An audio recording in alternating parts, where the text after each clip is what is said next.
The billionaire canceled the wedding when his ex arrived with triplets, but the DNA test revealed everything. Stop this wedding. Garrett, we need to talk. It's about your sons. These are your children. Callum, Cameron, and Cole. They're 5 years old, and they deserve to know their father. That's impossible. We broke up 7 years ago, and you never once mentioned being pregnant. I found out 2 weeks after we ended things. I was scared and hurt. You made it clear you didn't want a future with me, so I raised them alone. Why now?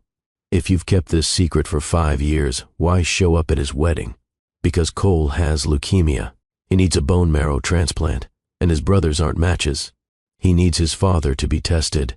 I can't let my pride stand in the way of my son's life. 300 wedding guests frozen in shock.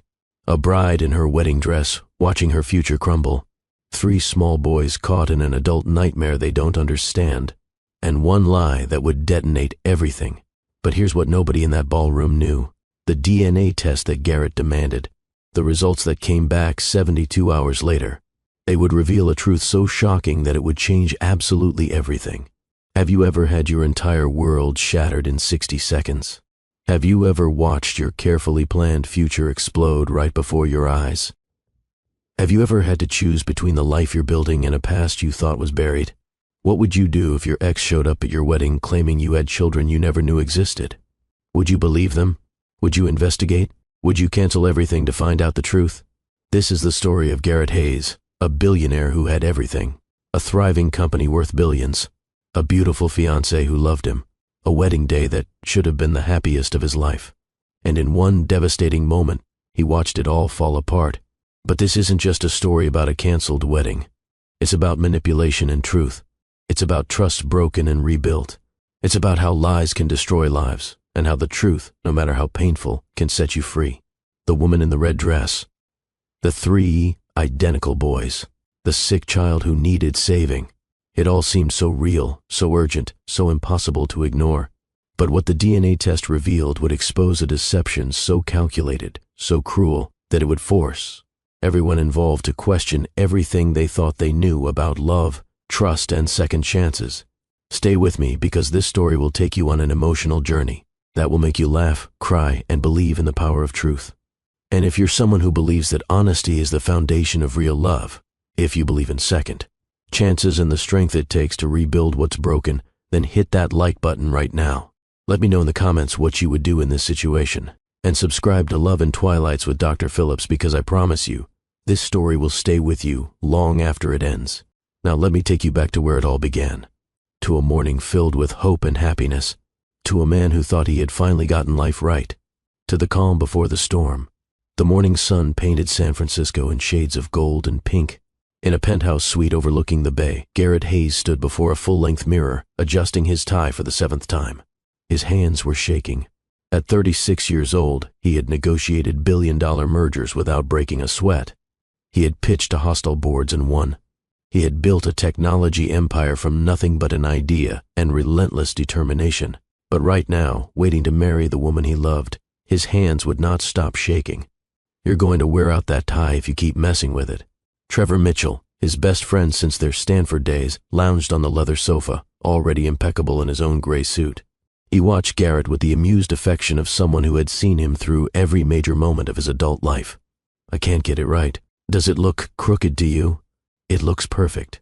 Just like it did 5 minutes ago, and 5 minutes before that. Garrett turned away from the mirror and ran his hands through his dark hair. The suite around them was everything money could buy. Floor-to-ceiling windows, modern furniture that cost more than a car, a view that made visitors gasp. But none of it mattered right now. What if I'm making a mistake? Trevor sat up straight, his expression shifting from amused to serious. Are you having second thoughts about Autumn? No. God, no. Autumn is everything. She's the best thing that ever happened to me. Then what's the problem? What if I mess this up? What if I fall back into old patterns? What if I'm not capable of being the husband she deserves? Trevor stood and walked over to his friend. He gripped Garrett's shoulder firmly. Listen to me. I've known you for 15 years. I watched you build Hayes Innovation from a shared workspace to a multi-billion-dollar company. I watched you learn from every mistake, and I watched you become a better man when you met Autumn. You're not the same person you were with Jade. The name landed between them like a stone dropped in still water. Jade Calloway, the ex-girlfriend whose relationship with Garrett had been passionate, volatile, and ultimately toxic. They had broken up 6 years and 9 months ago, and Garrett had spent the following years deliberately not thinking about her. That was different. Jade and I were never right for each other. Exactly. Because you were performing for each other. You were playing the role of the successful boyfriend, and she was playing the role of the glamorous girlfriend. It was all surface.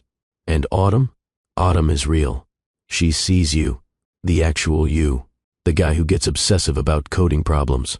The guy who cries at animal rescue videos. The guy whose stress bakes at 2 a.m. She knows you, and she loves you anyway. Garrett smiled despite his nerves. It was true. Autumn Reed had somehow seen past the billionaire CEO exterior to the person underneath. She had never been impressed by his money or his status. She cared about his character, his values, the way he treated people when nobody was watching. I proposed to her on a beach with no photographers, and she said yes because she loves you, not your bank account. She wants leftover wedding food donated to shelters. Because she's a good person who raised you to be better. She designed biodegradable decorations. Trevor laughed. Because she's an environmental architect and probably would have divorced you if you suggested balloon releases. Garrett's laugh was genuine now. The tension in his shoulders eased slightly. I love her so much it scares me. That's how you know it's real, brother. The right person should scare you a little, because losing them would actually matter. A knock on the door interrupted them. A hotel staff member peeked in. Mr. Hayes, the ceremony begins in 20 minutes. Your mother is asking for you. Tell her I'll be right there. As the door closed, Garrett took one last look in the mirror. The man looking back at him was nervous but ready. He had made mistakes in past relationships. He had been emotionally unavailable with Jade, choosing work over connection, letting his family's expectations matter more than his own heart. But he had learned. He had grown. And Autumn deserved the best version of him, the version he had worked hard to become. Ready? Ready.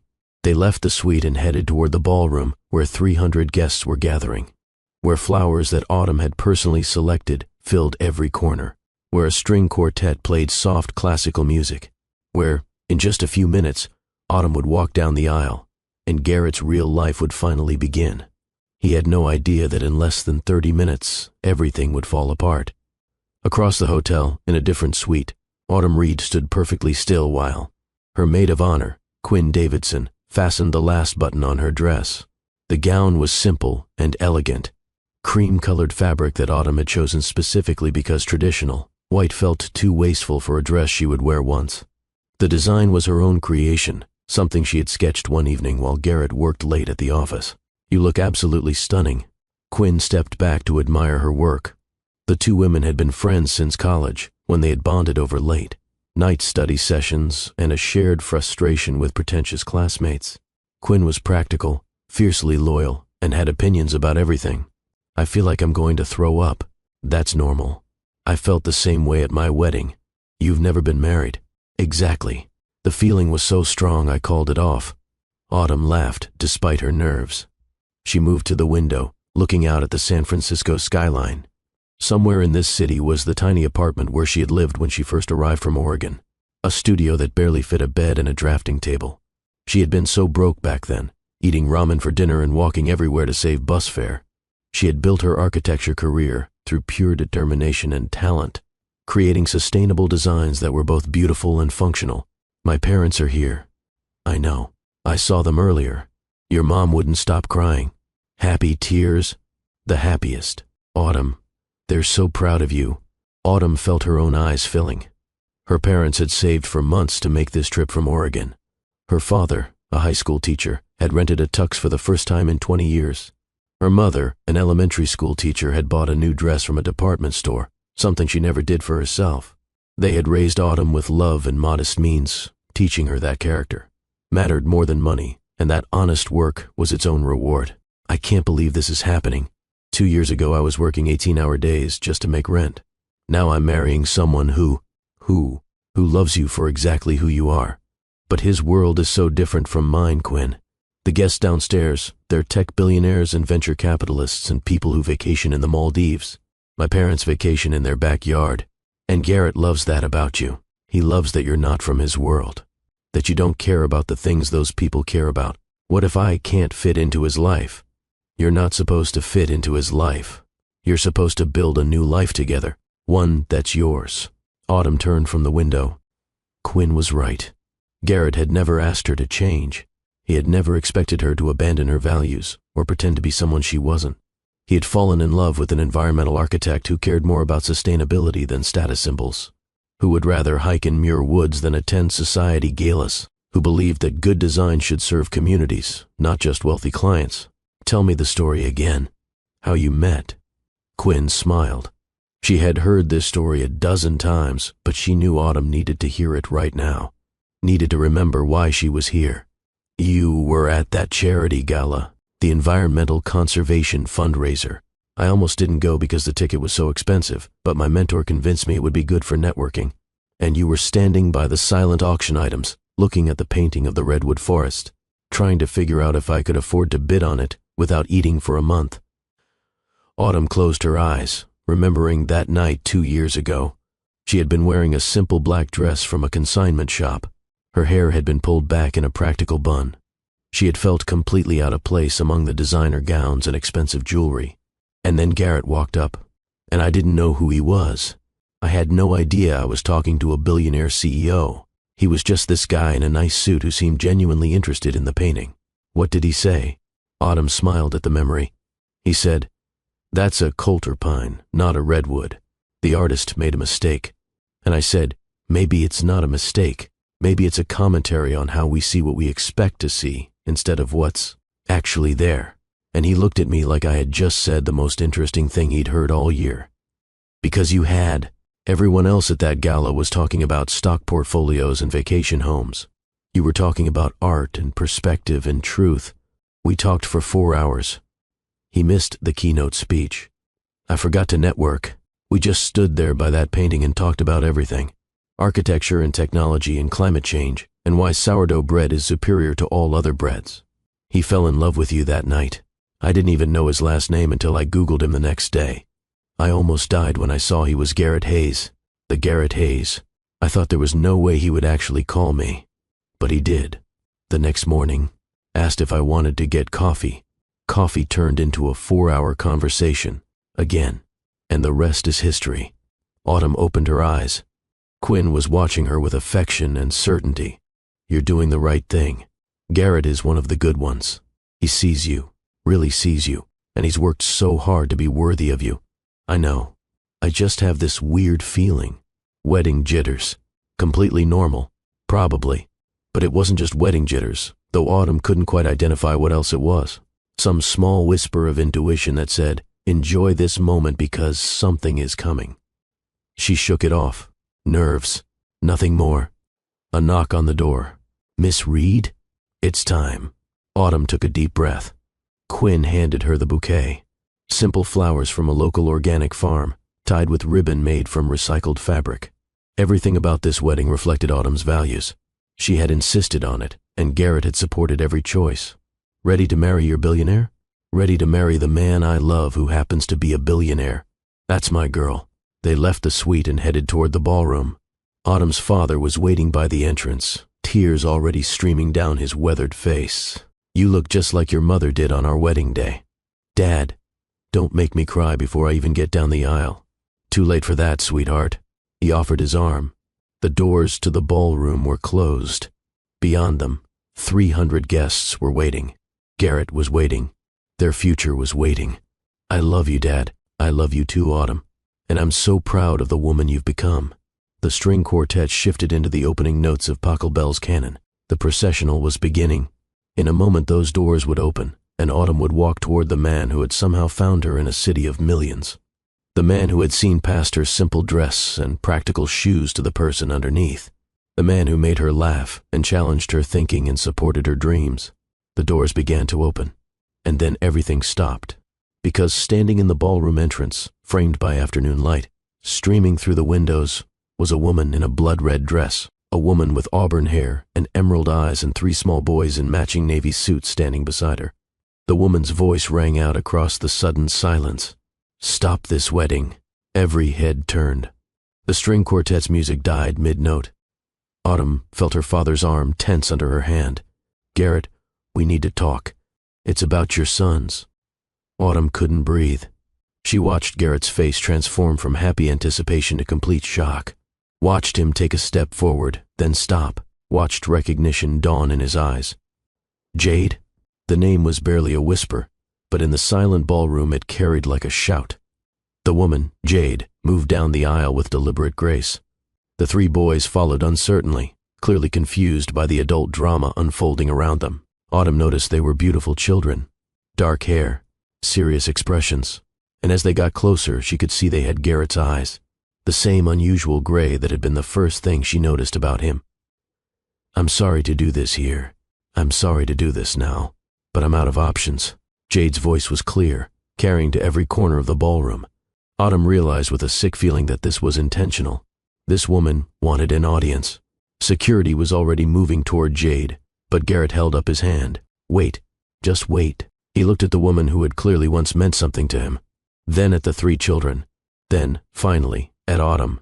The devastation in his eyes was clear. "Jade, what are you doing here?"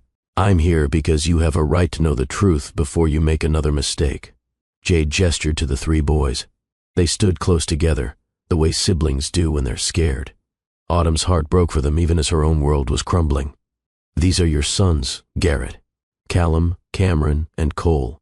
They're 5 years old, and they deserve to know their father." The gasps from the guests were audible. Phones were coming out. People were whispering. Somewhere behind Autumn, her mother made a small sound of distress. "That's impossible." Garrett's voice was steady, but Autumn could hear the tremor underneath. She had learned to read his voice over 2 years together. Right now he was terrified. "We broke up 7 years ago, and you never once mentioned being pregnant. I found out 2 weeks after we ended things." Jade's eyes filled with tears. Perfect theatrical tears that caught the light just right. "I was scared and hurt. You made it clear you didn't want a future with me, so I didn't tell you. I thought I could raise them alone." Autumn found her voice. It came out calmer than she felt. "Why now? If you've kept this secret for 5 years, why show up at his wedding?" Jade turned to look at Autumn for the first time. There was something cold in her gaze despite the tears. "Because Cole has leukemia." She placed her hand on the shoulder of one of the boys. He was noticeably thinner than his brothers, with dark circles under his eyes. "He needs a bone marrow transplant, and his brothers aren't matches. He needs his father to be tested. I can't let my pride or my hurt feelings stand in the way of my son's life." The manipulation was masterful. How could anyone refuse to help a sick child?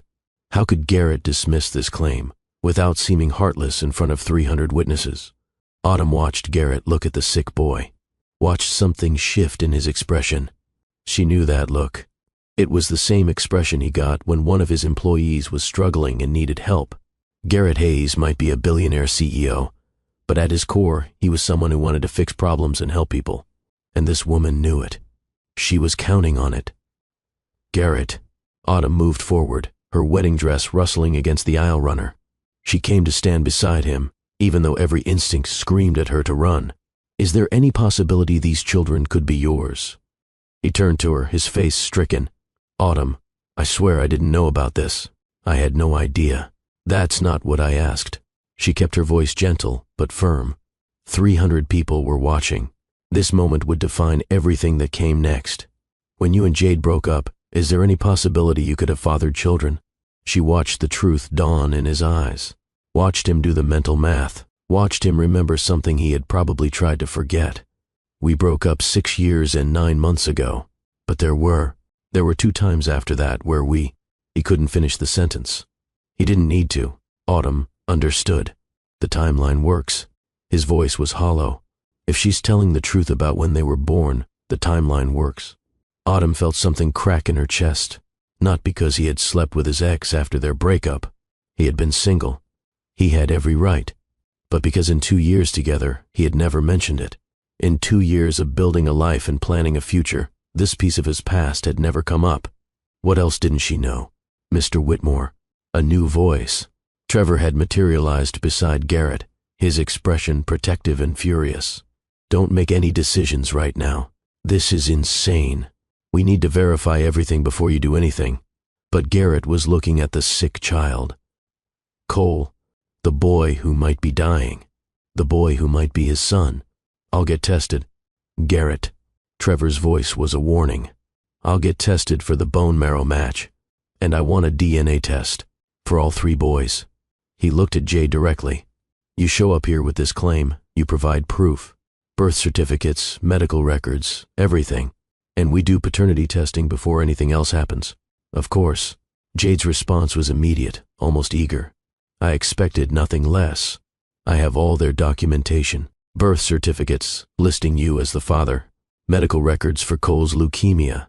Everything you need to verify what I'm telling you.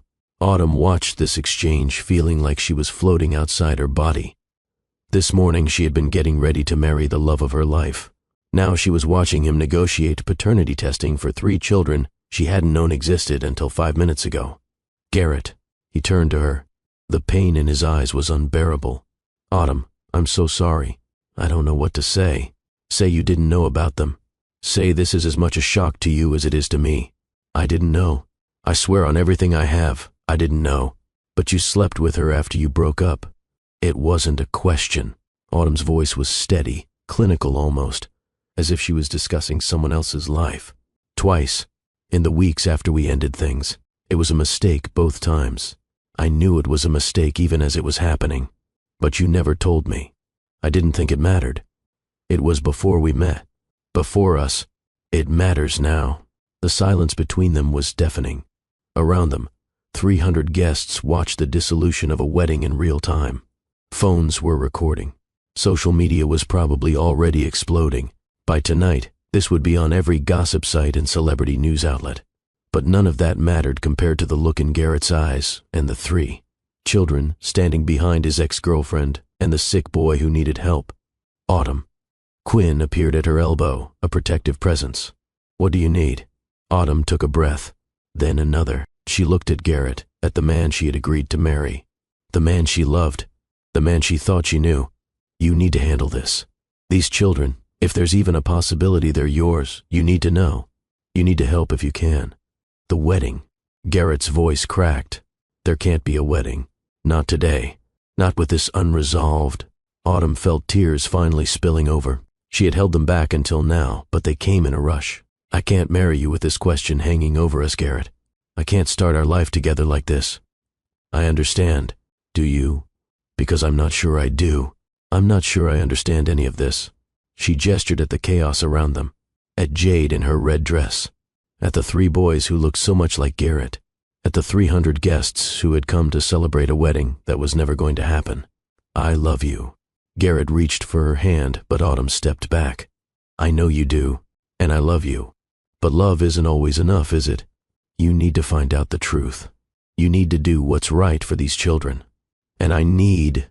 She couldn't finish. Couldn't articulate what she needed because she didn't know yet. I need space. I need time. I need to not be standing in a wedding dress that I designed myself while your ex-girlfriend tells me about your secret children. They're not my children. I don't even know if they're my children. Then find out. Do the tests. Get the answers. And then we'll figure out what comes next. She turned to walk away, but Garrett caught her hand. Please don't leave thinking I planned this or knew about this. Please. I don't think that. But I do think we've been together for 2 years and I just found out something about your past that you never told me. So maybe I don't know you as well as I thought I did. She pulled her hand free gently. Quinn immediately wrapped an arm around her waist, supporting her. Come on, honey. Let's get you out of here.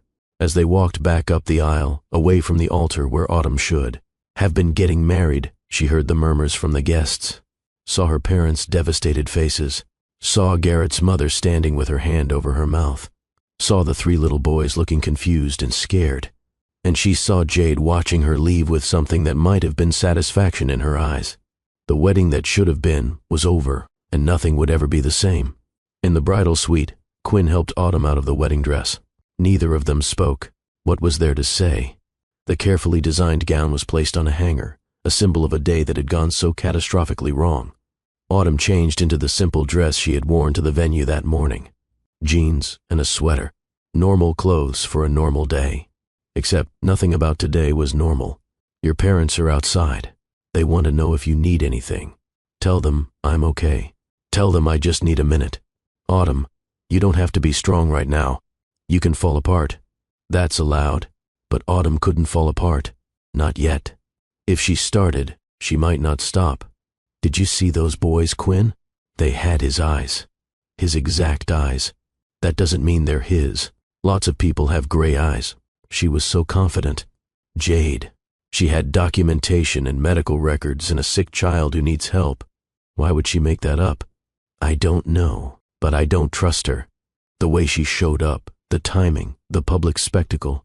If she really just needed Garrett to get tested for a bone marrow match, she could have contacted him privately. She didn't have to blow up his wedding. Autumn sank onto the couch. Quinn was right. There was something calculated about Jade's entrance. The red dress. The perfect timing. The way she had made sure to mention the bone marrow transplant in front of an audience where refusing would make Garrett look heartless. He never told me about sleeping with her after they broke up.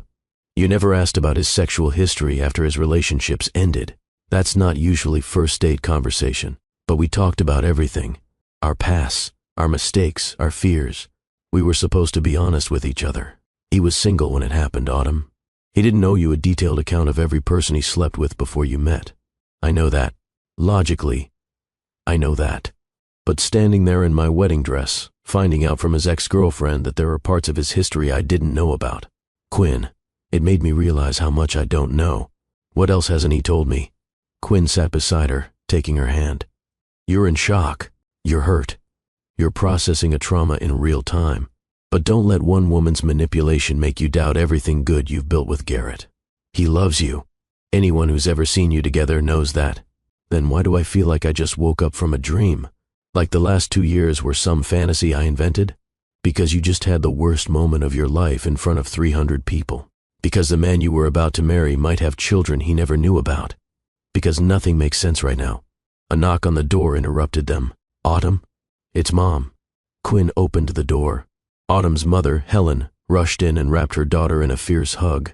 She smelled like the lavender soap she had used Autumn's entire childhood. For a moment, Autumn was 7 years old again, crying because she fell off her bike, safe in her mother's arms. My sweet girl. My brave, beautiful girl. Mom, I'm okay. No, you're not. And you don't have to be. That was when Autumn finally broke. The tears came in great, heaving sobs. All the shock and hurt and confusion poured out while her mother held her, and Quinn rubbed her back, and the world outside the door continued spinning. 20 minutes later, Autumn had cried herself out. Her mother had produced tissues from somewhere. Quinn had gotten her water, and slowly the numbness returned, replacing the acute pain with a dull, manageable ache. What do you want to do? Her father, Robert, had joined them at some point during her breakdown. He stood by the window, his rented tux looking out of place now that there was no wedding to attend. I want to go home. Not to Garrett's penthouse. Home, home. To my apartment. She had kept her tiny studio, even after she and Garrett got engaged. He had wanted her to move into his penthouse immediately, but Autumn had insisted on keeping her own space until they were married. At the time, it had seemed overly cautious. Now it felt like Providence. We'll take you. Her father's voice was gentle but firm. This was the voice that had comforted her through every childhood disappointment, every teenage heartbreak, every adult setback. What about Garrett? Don't you want to talk to him first? Quinn asked the question carefully, watching Autumn's face. He needs to focus on those children right now. He needs to find out the truth. And I need to not be anywhere near this situation. That's fair. That's completely fair. Her mother stroked her hair the way she had when Autumn was small. You take all the time you need, sweetheart. There's no rush to make any decisions. Except there was a rush, wasn't there? Because 300 people had witnessed the wedding that didn't happen. Because by now the story was probably viral. Because Garrett's company would need a statement. Because sick children didn't wait for adults to sort out their drama. My phone. Where's my phone? Quinn handed it over. The screen showed 89 missed calls. Texts flooding in faster than she could read them. Social media notifications exploding. Everyone wanted a piece of her pain, her humiliation, her shattered dreams. She turned it off. Good choice. Quinn approved. Let the world speculate. You don't owe anyone an explanation. But Autumn opened her messages one more time before the phone went dark. Found the one from Garrett. Sent 7 minutes ago. I know you don't want to talk, but please know I didn't plan this. I didn't know, and I'm so sorry. I love you. She typed a response. I know you didn't plan this, but I need space to process. Please respect that. She hit send, then powered down the phone completely. Whatever came next, she would face it tomorrow, or next week, or whenever she felt strong enough. Let's go home. Her parents and Quinn formed a protective circle around her as they left the bridal suite. The ballroom was nearly empty now, just hotel staff cleaning up the flowers and removing the chairs. 300 guests dismissed. A wedding that never happened, leaving nothing but wilted bouquets and disconnected microphones. As they passed through the lobby, Autumn caught a glimpse of Garrett. He was surrounded by people. His mother, Trevor, hotel security, and Jade, still in her red dress, the 3 boys sitting on a nearby couch looking exhausted. For just a moment, Garrett looked up and their eyes met across the lobby. The pain in his gaze was unbearable. He started to move toward her, but Trevor caught his arm, holding him back. Respecting the space Autumn had asked for, she looked away first and kept walking, out of the hotel, into the San Francisco afternoon, into an uncertain future that looked nothing like the one she had imagined that morning. In the car, her father driving with her mother in the passenger seat and Quinn and Autumn in the back, nobody spoke. What was there to say? Words felt inadequate for the magnitude of what had just happened. Autumn stared out the window at the city passing by. Tourists on cable cars. Couples holding hands. Normal people having normal days. None of them knew that her entire world had just imploded.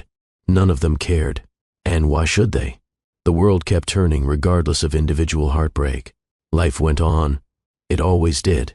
Her apartment building appeared familiar and comforting. The studio that had been her sanctuary while building her career now beckoned like a refuge. Small and simple and entirely hers. I'll stay with you tonight. Quinn was already unbuckling her seatbelt. Me too. Her mother's tone allowed no argument. You shouldn't be alone. And truthfully, Autumn didn't want to be alone. Didn't trust herself alone with her thoughts and her shattered dreams and her questions about everything she thought she knew. Okay, thank you. They helped her upstairs, these people who loved her. Her father promising to come back with dinner. Her mother already making tea in Autumn's tiny kitchen. Quinn pulling up Netflix and looking for something mindless to watch. This was love, Autumn realized. Not grand gestures or expensive venues or crystal chandeliers. Just people showing up, being present, offering comfort in the small essential ways. As the afternoon faded into evening, Autumn sat surrounded by her. People in her small apartment and tried to imagine what came next. Garrett would get the DNA tests. The results would come back. The truth would be revealed. And then what? If the children were his, he would be tied to Jade forever, co-parenting 3 boys, navigating custody arrangements, building a relationship with sons he had never known existed. Autumn would have to decide if she could handle that. If she could be stepmother to 3 children whose existence proved that Garrett had secrets he hadn't shared. And if the children weren't his, then Jade had perpetrated a fraud so calculated, so cruel, that it boggled the mind. And Garrett would still have canceled their wedding, still have chosen to investigate rather than dismiss the claim, still have kept secrets about his post-relationship encounters with his ex. Either way, something fundamental had shifted. Trust had been compromised. The foundation they had built their relationship on had cracks Autumn couldn't ignore. Her mother handed her a cup of tea. Quinn queued up a baking show. Her father returned with Thai food from her favorite restaurant.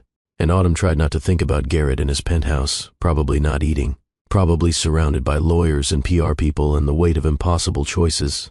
She tried not to think about 3 little boys caught in an adult nightmare. She tried not to think about anything at all. But thoughts came anyway. Questions, doubts, fears about the future and regrets about the past and uncertainty about whether love really was enough to overcome something like this.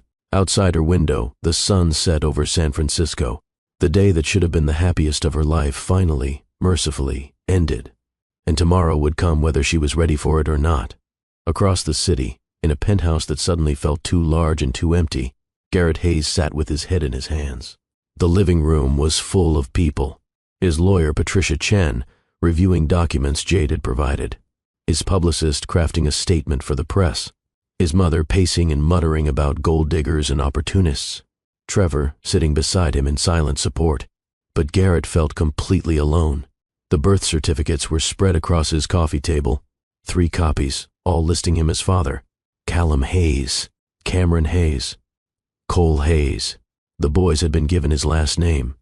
They were 5 years and 7 months old, which meant they had been born exactly 9 months after one of his encounters with Jade. The math worked. God help him. The math worked perfectly. I need everyone to leave. His voice cut through the chatter. People looked up, surprised. Garrett, we need to discuss strategy. Patricia's tone was professional. Patient. Tomorrow. We'll discuss strategy tomorrow. Right now I need everyone out. His mother started to protest, but Trevor stood. You heard him. Let's give him space. Patricia, send him your preliminary assessment via email. Everyone else, tomorrow morning we reconvene. There was grumbling, but slowly the penthouse emptied. His mother kissed his forehead. Patricia gathered her documents. The publicist promised a draft statement by morning. Finally, only Trevor remained. You too, brother. I love you, but I need to be alone. You shouldn't be alone right now. I canceled my wedding. I might have 3 children I never knew about.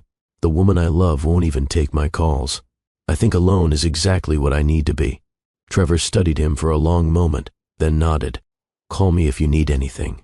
And Garrett, this isn't your fault, isn't it? I slept with Jade after we broke up. Twice. I never told Autumn about it. I kept that part of my past separate, like it didn't matter. You were single. You didn't do anything wrong. Then why does it feel like I did? Trevor didn't have an answer for that.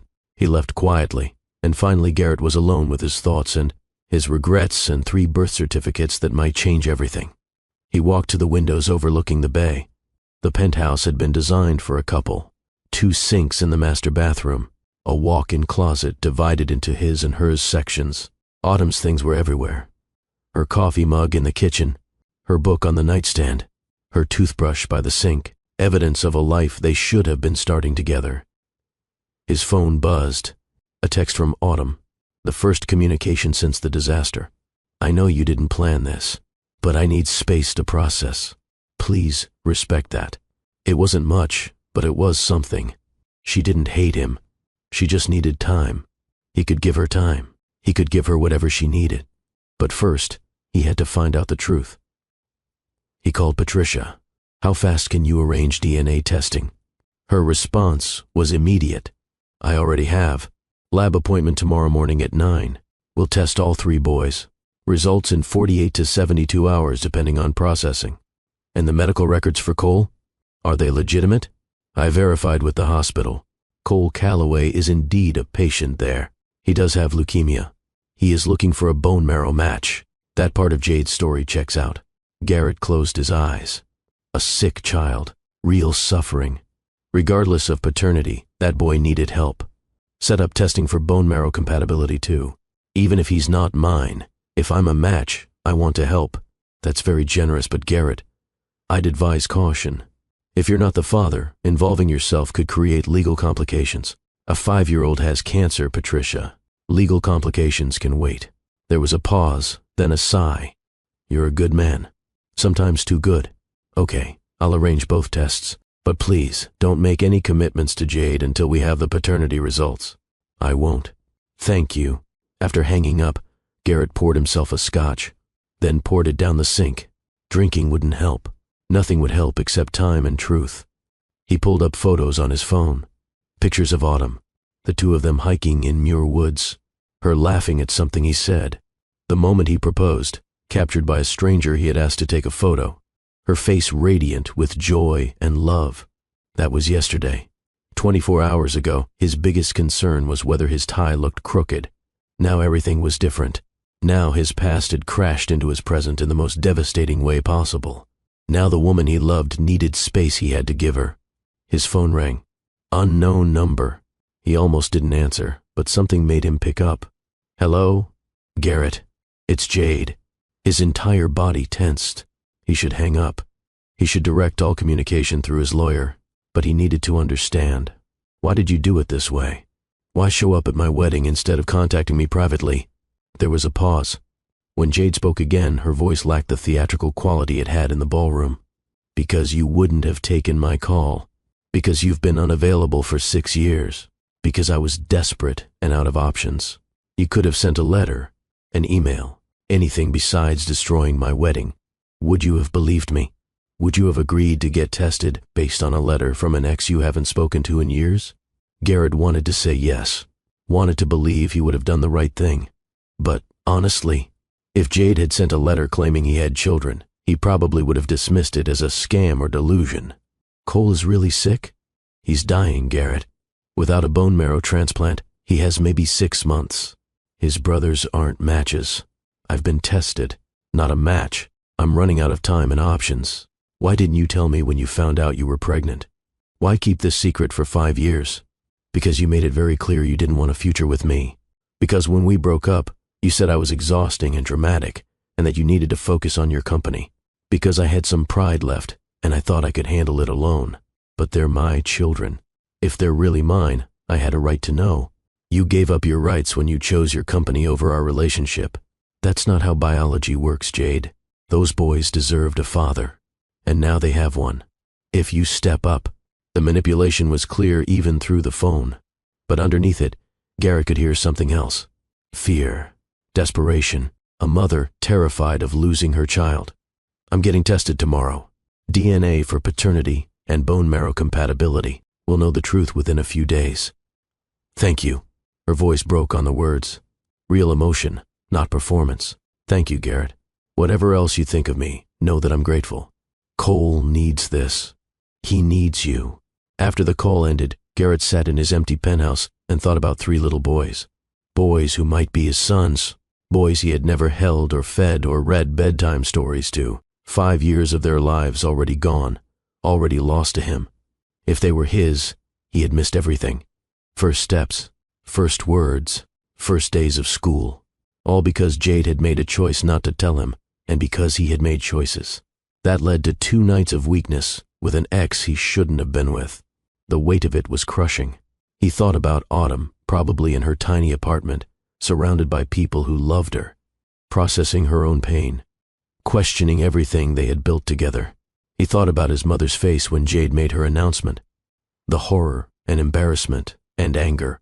He thought about Trevor, his loyal friend, trying to protect him from a situation that had no good outcome. But mostly he thought about 3 5-year-old boys who didn't ask to be born into this mess, who didn't choose to have a father who didn't know they existed, who were innocent in all of this.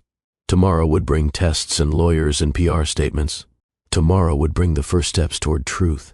But tonight, Garrett sat alone with his regrets and his questions and the very real possibility that his life was about to change in ways he couldn't begin to imagine. And somewhere in the city, Autumn was doing the same. 2 people who loved each other, separated by secrets and manipulation and the weight of impossible choices. The wedding that didn't happen would have consequences that rippled far beyond a single day. Lives would change. Truths would emerge. And love would be tested in ways neither of them had ever imagined possible. Outside the windows, San Francisco glittered with 1,000,000 lights. 1,000,000 lives being lived. 1,000,000 stories unfolding. And in this penthouse, on this night, Garrett Hayes faced the possibility that everything he thought he knew about his life was wrong. Tomorrow would bring answers. Tonight brought only questions and regret and the slow, terrible passage of time toward an uncertain future. End of part 1. If this story has gripped you, if you're wondering what the DNA test will reveal, if you're questioning whether Garrett and Autumn's love can survive this betrayal, then do me a favor. Hit that like button. Share this video with someone who believes in the power of truth and second chances. And drop a comment below. Tell me what you think. Are those boys really Garrett's sons? Can Autumn ever trust him again? What would you do in this situation? And if you haven't already, subscribe to Love and Twilights with Dr. Phillips and hit that notification bell, because part 2 is coming, and I promise you, the DNA test results will shock everyone. The truth will come out, and you'll discover whether love built on secrets can ever become love built on truth. Until next time, remember that the truth always surfaces. Sometimes it destroys everything in its path, but sometimes, just sometimes, it clears the way for something real to grow.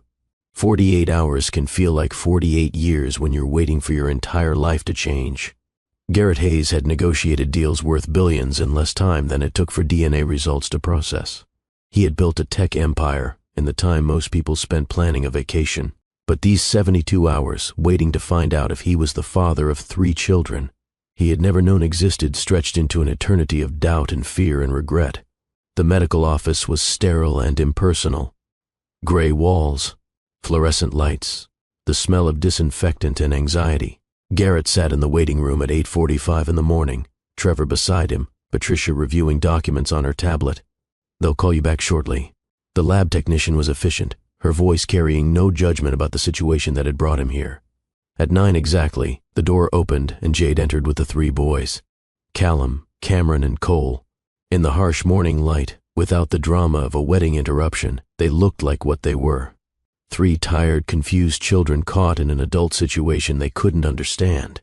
Cole, the sick one, held Jade's hand tightly. He was noticeably thinner than his brothers, his skin pale, dark circles under his eyes that no 5-year-old should have. Garrett felt his chest tighten. Regardless of paternity, this child was suffering. "Mr. Hayes," a nurse appeared with a clipboard. Professional, kind, showing no recognition despite the fact that his canceled wedding was probably all over social media by now. "We'll take you back for the testing. It's a simple cheek swab for the DNA analysis. The bone marrow compatibility testing requires a blood draw." "I understand." Garrett stood. Jade started to follow, but Patricia intercepted smoothly. "Miss Calloway, the testing room has limited space. Perhaps you could wait here with the boys." The flash of irritation in Jade's eyes was quick but unmistakable.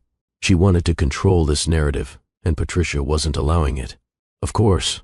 Boys, stay here with Mommy." The testing itself took less than 15 minutes. Swabs inside his cheeks for DNA.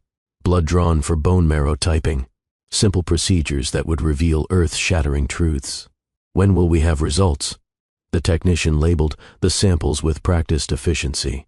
DNA paternity testing typically takes 48 to 72 hours.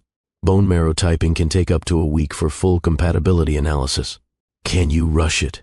Patricia's voice was firm. "This is a time-sensitive situation. There's a sick child involved. We can prioritize the processing.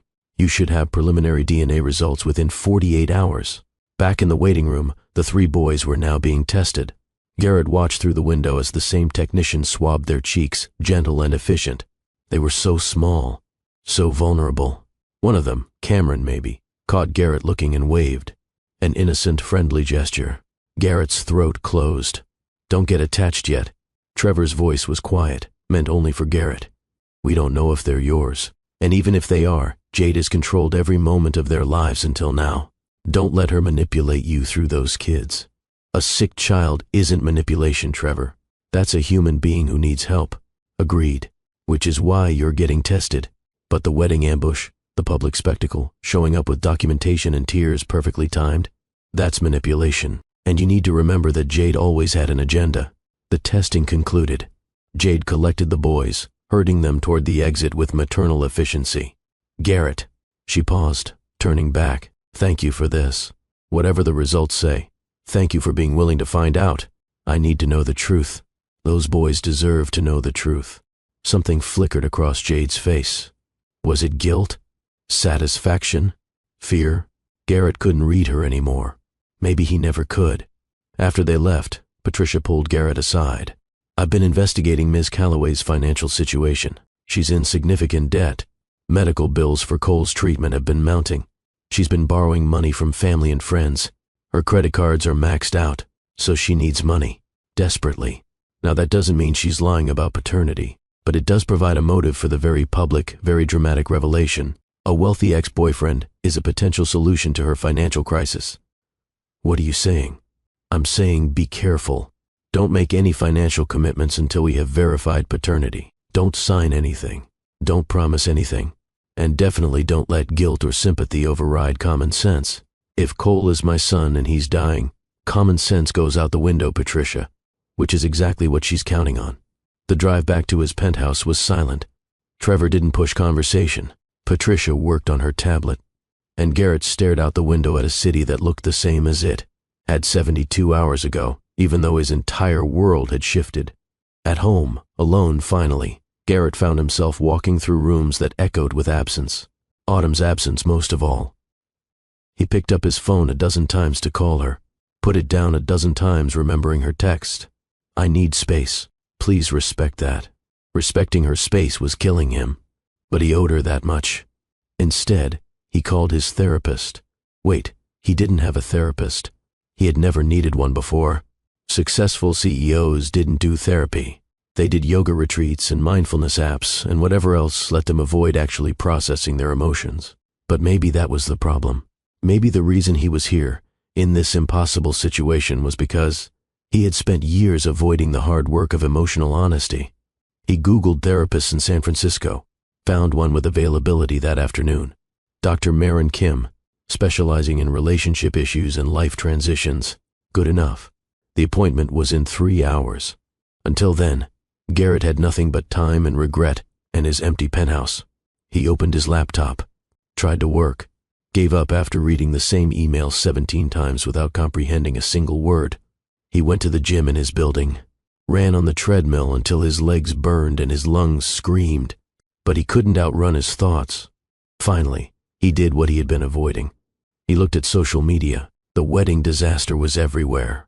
Photos of Jade in her red dress, screenshots of the boys, speculation about paternity, think pieces about billionaire playboys and secret children. His company's stock had dipped 3% on the news. And there, in the midst of the chaos, were photos of Autumn, leaving the hotel in her simple dress, her face carefully blank. The woman he loved, humiliated in front of the world, reduced to a trending topic and meme material. Garrett closed his laptop before he threw it across the room. At 2:30, he sat in Dr. Maren Kim's office. The space was deliberately calming. Soft colors, comfortable chairs, a white noise machine masking sounds from the hallway. Dr. Kim herself was probably in her 50s, with kind eyes and the stillness of someone who had heard every human story imaginable and found them all worthy of compassion. Thank you for seeing me on short notice. Your assistant explained the situation was urgent. I saw the news coverage. That must have been devastating. Devastating doesn't begin to cover it. Tell me what brings you here today, Garrett. What do you hope to accomplish in our work together? The question was so direct, so simple, that Garrett found himself speechless. What did he hope to accomplish? Fix his relationship with Autumn? Figure out how to be a father to 3 children he might not even know? Undo the past 72 hours? I don't know where to start. Start anywhere. There's no wrong answer. So Garrett started. He told her about Autumn, about their relationship, their engagement, their planned wedding. He told her about Jade, about their toxic relationship years ago, about the 2 post-breakup encounters he had never mentioned to Autumn. He told her about 3 boys with his eyes and a sick child who needed help, and a canceled wedding, and a woman he loved who wouldn't take his calls. And Dr. Kim listened, didn't judge, didn't offer platitudes, just listened with complete presence. When he finished, she was quiet for a moment. Then she asked a question that cut straight to the center of everything. Why didn't you tell Autumn about sleeping with Jade after your relationship ended? Because it didn't seem relevant. It was before we met. Before us. But it was part of your history. Part of how you process breakups and handle emotional pain. Why keep it separate? I guess I didn't think it mattered. Or did you not want Autumn to know that part of you? The part that makes mistakes? The part that acts out of loneliness or weakness or unresolved feelings? Garrett felt exposed, seen in a way that made him deeply uncomfortable. I wanted her to see the best version of me. And what happens when the best version encounters the real version? When the curated image meets the complicated reality, everything falls apart, like it did 3 days ago. Dr. Kim leaned forward slightly. Garrett, you can't have real intimacy with another person while hiding parts of yourself, even the parts you're not proud of, especially those parts. I thought I was protecting her, protecting us. From what? From my mess, from my mistakes, from all the ways I failed. And how did that work out? The question hung in the air. The answer was obvious. It had worked out terribly. His attempt to present a perfect version of himself had created exactly the kind of distance that made Autumn question whether she really knew him. You have 2 issues here. Dr. Kim's voice was gentle but firm. The immediate crisis with potential paternity and a sick child. And the deeper issue of emotional authenticity and vulnerability. We can't solve the first one today, but we can start working on the second. How? By getting honest about why you compartmentalize, why you hide, Why you think you need to be perfect to be lovable. Over the next hour, Dr. Kim guided Garrett through questions he had never asked himself. About his childhood, about his parents' expectations, about building a company so young and feeling like he had to prove himself constantly, about learning that showing weakness was dangerous in business and believing it was dangerous in relationships too. It was exhausting, uncomfortable, and strangely relieving. I want you to do something this week, Dr. Kim said as their session ended. Write a letter to Autumn. Don't send it. Just write it. Be completely honest about everything you're feeling. Your fears, your regrets, your love for her. No performance. No trying to say the right thing. Just truth. What's the point if I don't send it? The point is learning to be honest with yourself first. You can't be emotionally authentic with someone else until you can be authentic with yourself. Garrett left the office feeling raw and exposed, but also, strangely, hopeful. Maybe this disaster could become an opportunity. Maybe being broken open was the first step to becoming whole. At home that evening, he opened a blank document and started writing. Dear Autumn, I don't know if I'll ever send this. Dr. Kim says I shouldn't, that this is just for me to process my thoughts. But I'm writing it to you anyway because you're the person I want to talk to. You've always been the person I want to talk to.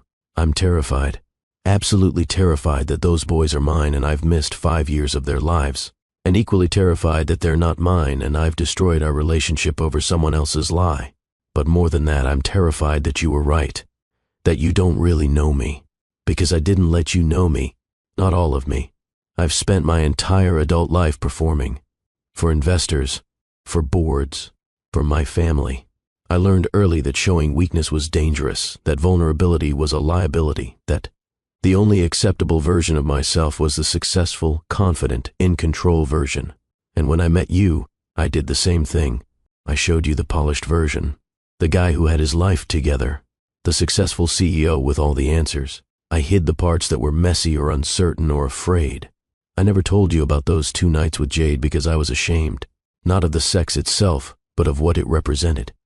That I was weak enough to go back to something I knew was toxic, that I couldn't handle being alone with my feelings, that I used another person to avoid dealing with my own pain. I should have told you, not because you needed to know my sexual history, but because you deserve to know how I handle emotional difficulty. You deserve to know all of me, not just the parts I deemed acceptable. The words poured out, confessions and regrets and realizations. By the time Garrett stopped typing, it was past midnight, and he had written 4,000 words of complete, unfiltered honesty.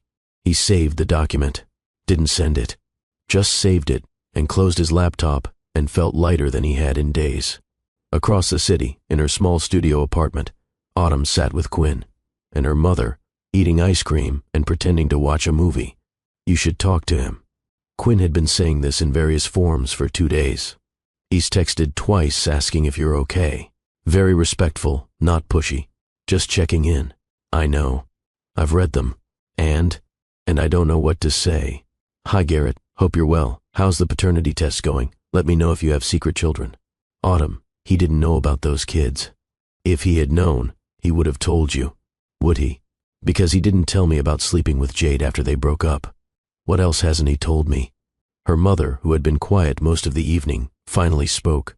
Sweetheart, everyone has parts of their past they don't share immediately. That doesn't mean they're lying or hiding. It just means they're human. But we were going to get married, Mom. We were going to build a life together. How can I do that if there are parts of his life I don't know about? Can I tell you about your father?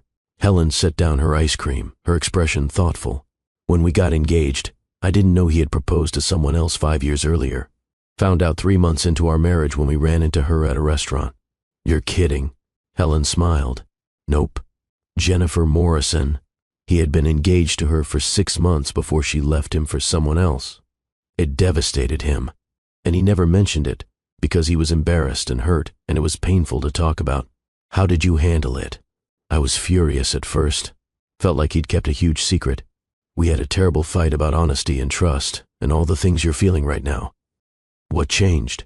I realized he hadn't told me because he wanted to protect himself from that pain, not because he wanted to deceive me.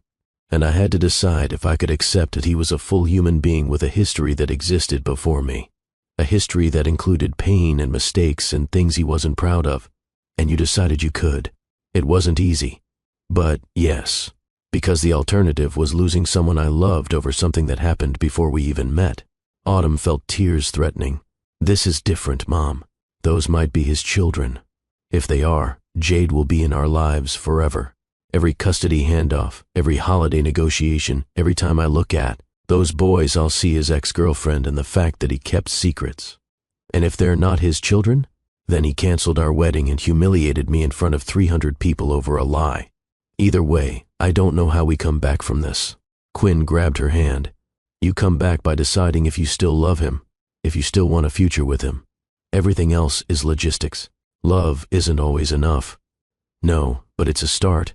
And Autumn, I've watched you two together. That man loves you in a way I've rarely seen. He looks at you like you hung the moon. He supports your career, respects your values, makes you laugh. One secret from his past doesn't erase all of that. Autumn wanted to believe that.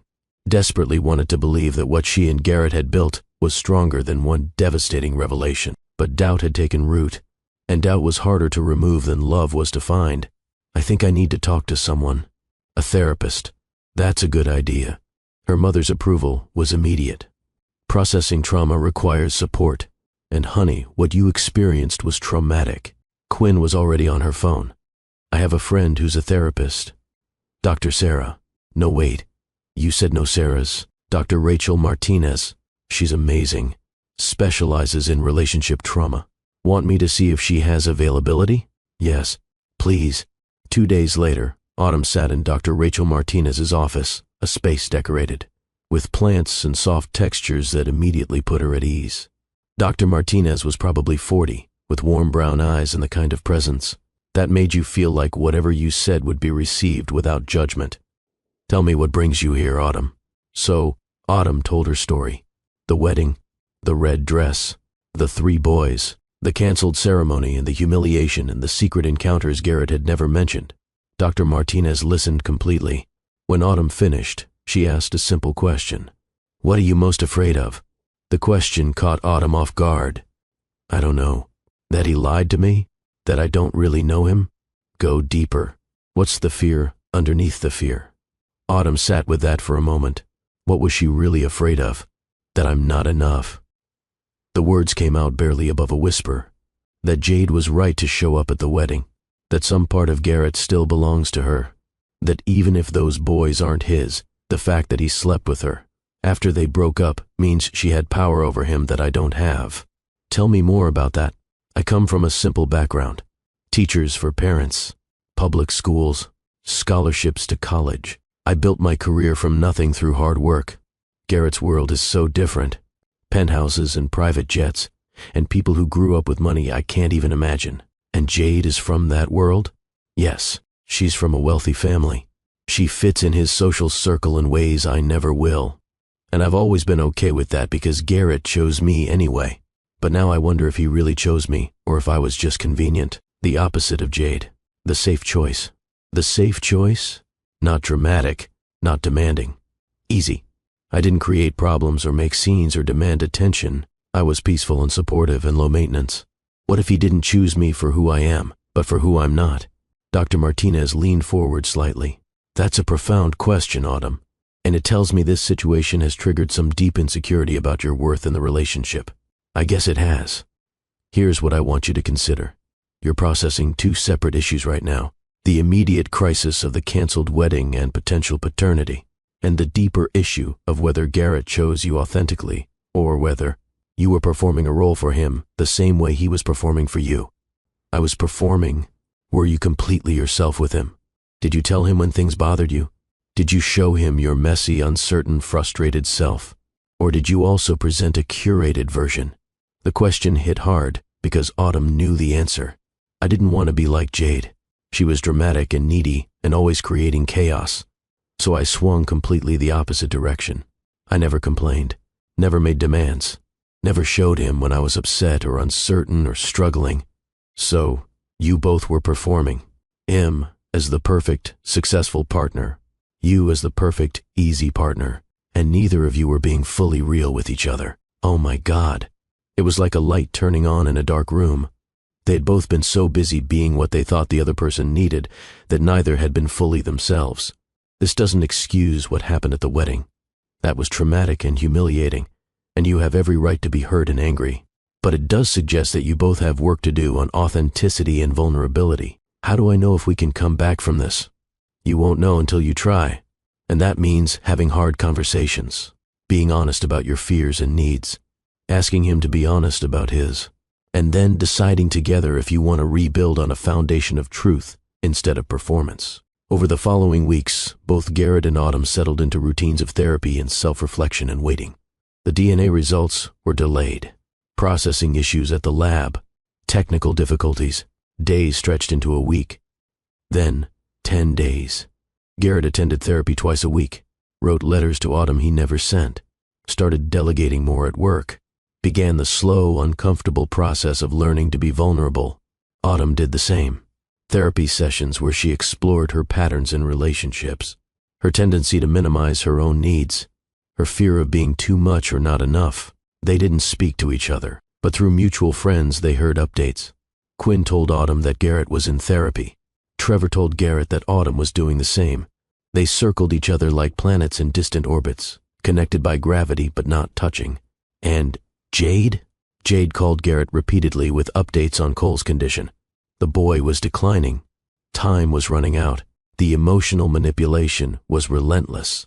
Patricia fielded most of the calls, reminded Jade that they were waiting for test results, refused to commit to anything until paternity was established.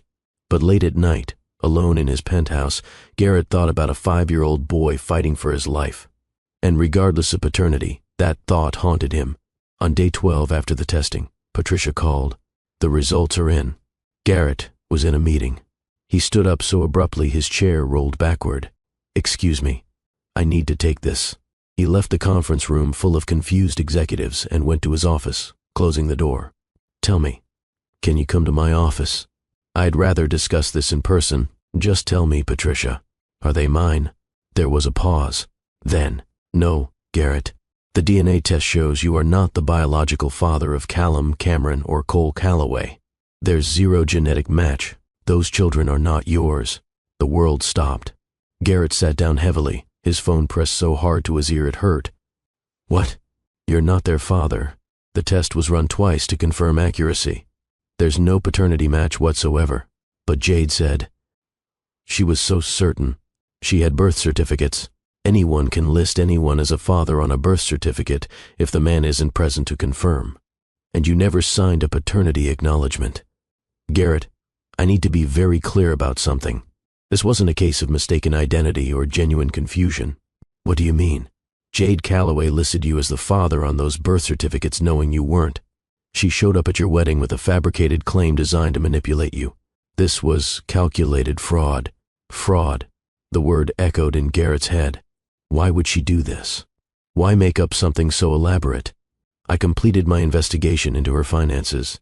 She's in extreme debt. Over $300,000 in medical bills for Cole's treatment. Her family has cut her off. She's facing bankruptcy." Then she sees your wedding announcement in the society pages and sees an opportunity. An opportunity. A wealthy ex-boyfriend who could be manipulated into supporting her and her children if she could make a compelling enough case. A sick child as leverage. Public pressure to do the right thing. It was a calculated gamble that almost worked. Garrett felt sick. Those 3 boys. That sick child. All real. All innocent. But Jade had weaponized their existence to manipulate him. What about Cole? Is he really sick? Yes. I verified with the hospital. Cole is genuinely ill. He does need a bone marrow transplant. But his biological father, whoever that is, would be a better match than you would be. So everything was a lie. Not everything. The sick child is real. The medical crisis is real. But the paternity claim was absolutely false. Can I press charges? You could. Fraud, defamation, emotional distress. You have grounds.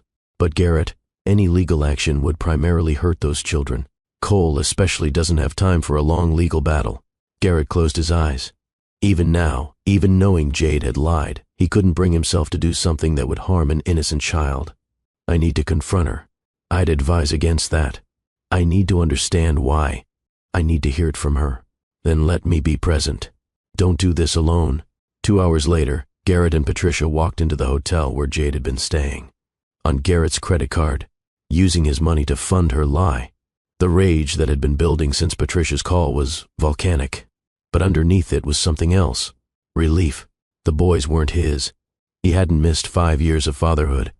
His life wasn't permanently entangled with Jade's, but that relief was complicated by fury at what she had done.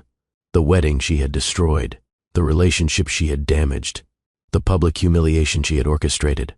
Jade answered the door looking confident, almost smug, until she saw the expression on Garrett's face. "We need to talk." She stepped aside, letting them enter. The hotel suite was littered with evidence of 3 children, toys, coloring books, small shoes by the door. The DNA results came back. Garrett's voice was cold, controlled, fury under ice. "They're not mine. 0 genetic match. You lied, Jade." For just a moment, genuine panic flashed across her face before she composed herself. "That's impossible. The lab must have made a mistake. The test was run twice, by 2 different labs. We both know those children aren't mine. The question is why you pretended they were." She stared at him for a long moment. And then something broke. She laughed, a bitter, hollow sound that contained no humor. "Why do you think? I saw your wedding announcement, saw you about to marry some nobody architect from Oregon who probably doesn't even appreciate what she has. And I thought, why should you get your happy ending when you destroyed mine? I destroyed yours? We broke up because our relationship was toxic. We broke up because you chose your company over me.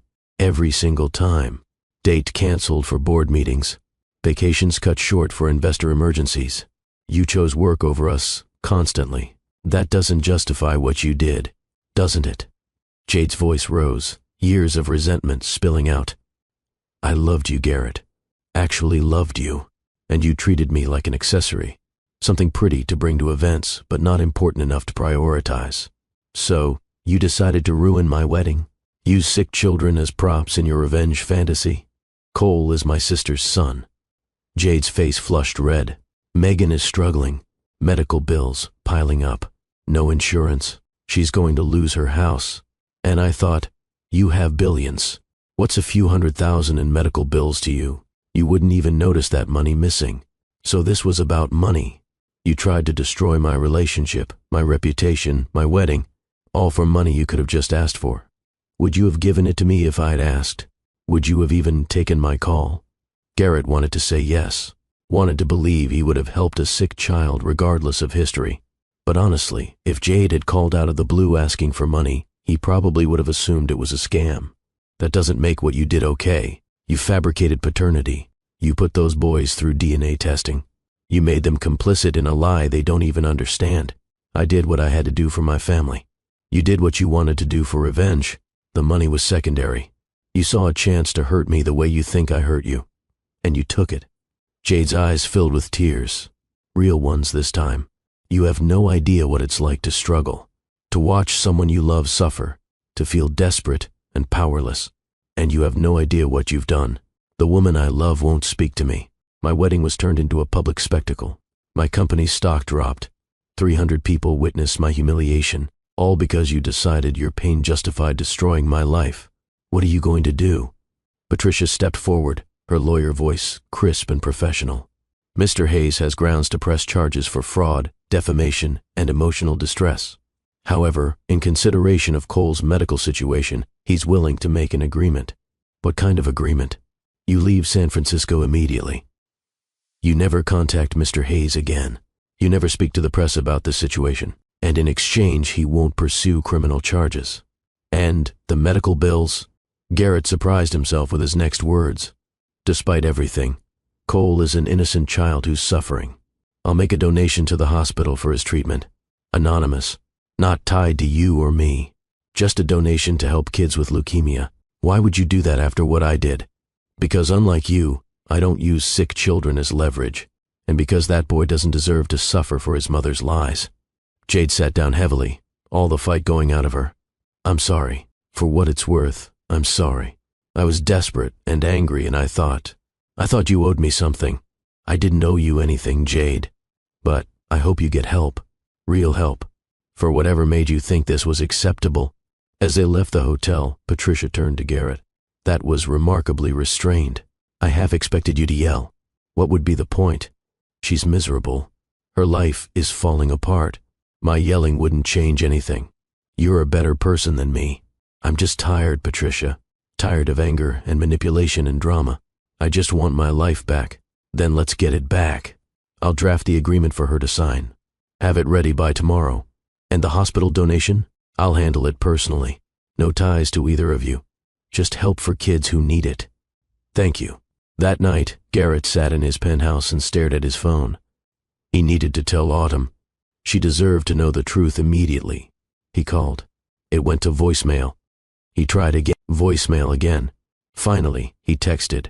The DNA results came back. The boys aren't mine. Jade fabricated everything. It was all a lie. Please call me when you can. I need to explain everything. He waited. 1 hour, 2 hours, 3 hours. His phone stayed silent. Finally, at 11 p.m., a text came through. I'm glad you have answers. I need more time before we talk. I'm sorry. Garrett stared at those words.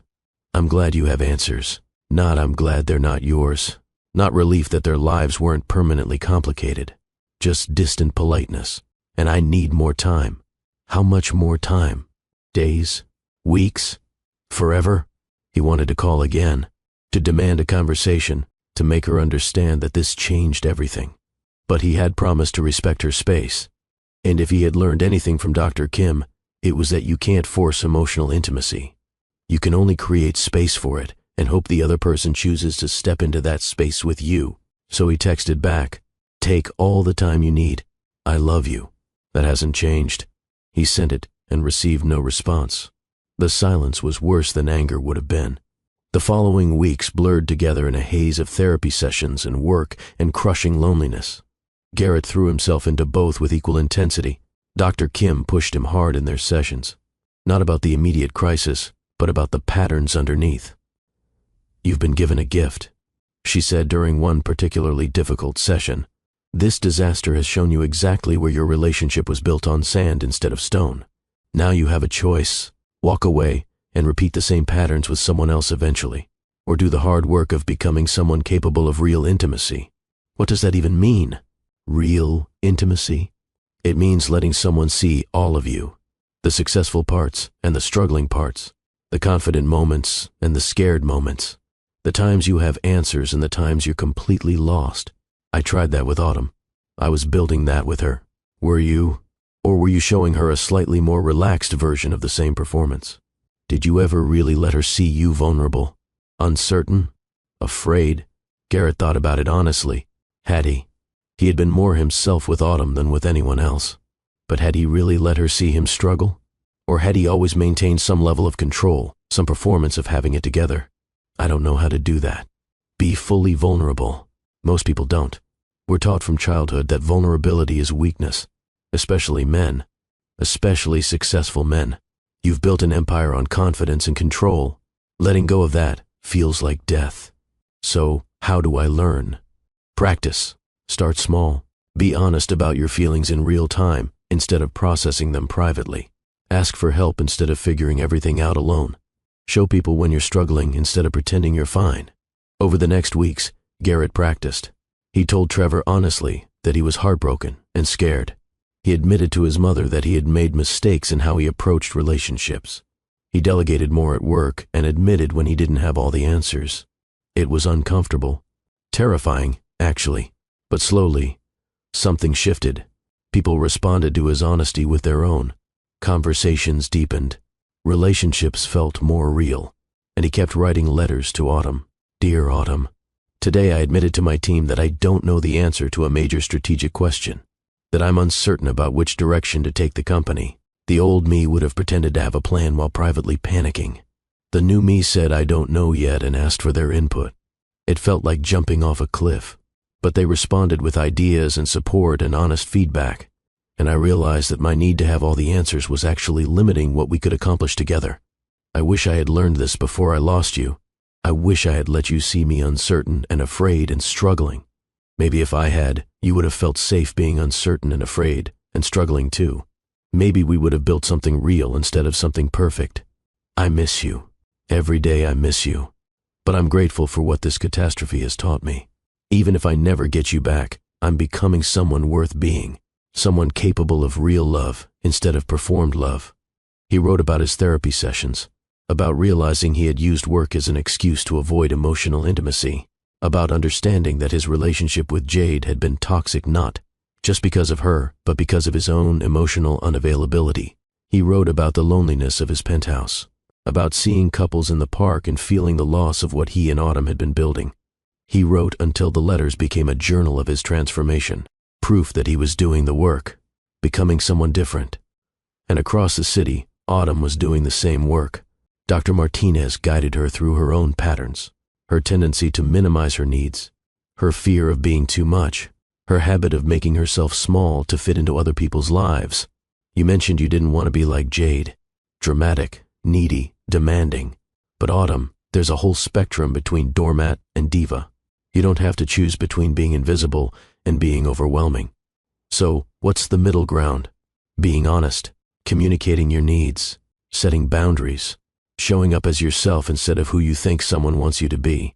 But what if myself isn't enough? Dr. Martinez leaned forward. That's the fear, isn't it? That if you show up fully as yourself, messy parts and all, you'll be rejected. Yes, and where does that fear come from? Autumn thought about it, about growing up with less money than her peers, about scholarships and secondhand clothes and always feeling like she had to prove she belonged. I've always felt like I had to earn my place. In college, in my career, even in my relationship with Garrett. Like I wasn't inherently worth choosing, so I had to be perfect to be worth keeping. And how has that worked out? Autumn laughed bitterly, terribly. I spent 2 years trying to be the perfect, easy girlfriend. And when things got hard, I realized he didn't really know me because I'd never shown him the real me. So what would it look like to show someone the real you? Over the following weeks, Autumn practiced too. She told Quinn honestly when she was struggling instead of pretending everything was fine. She cried in front of her parents instead of being strong for them. She started a new architecture project that was personally meaningful instead of just professionally strategic. And she thought about Garrett. Constantly. The news that the children weren't his had been a relief. But it had also forced her to confront the deeper issue. Even without the paternity drama, they had problems. They had both been performing instead of being real. Could they come back from that? Did she want to try? She didn't know. So she kept doing her own work, becoming someone who could show up honestly in a relationship, whether that relationship was with Garrett or someone else eventually. 4 months after the canceled wedding, Quinn dragged Autumn to a charity gala at the Museum of Modern Art. I don't want to go. I'm not ready for crowds and small talk and pretending I'm fine. You're going. You can't hide in your apartment forever. And it's for a good cause. Arts education for underserved communities. Very on brand for you. So Autumn went, put on a nice dress, did her makeup, showed up. The museum was beautiful. Modern art installations lit dramatically. Well-dressed people sipping wine and discussing brushstrokes in negative space. Autumn wandered alone, letting Quinn network. She found herself in front of a sculpture that stopped her in her tracks. It was called Reconstruction. Fragmented pieces of metal and glass, carefully reassembled into something new.